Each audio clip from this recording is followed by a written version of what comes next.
If you want to edit a screenshot on an iPhone 16e, you have two main ways to do so. The first method is pretty much editing right after you take the screenshot. So I'm gonna press volume up and side button at the same time to capture the screenshot, and now we need to tap on the screenshot that we have the preview in the bottom left corner, and now we have these editing tools, these markup tools that we can use, and we can also hide them here as well.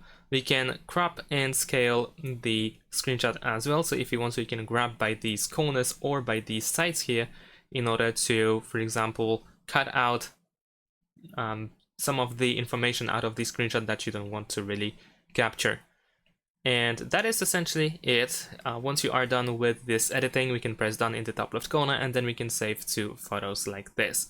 But if you made a screenshot, the preview is gone, then you can still go to photos, you can find your screenshot, and then you can press this icon over here at the bottom with these three sliders in order to perform additional edits. And here we have a little bit more options because we also have some filters.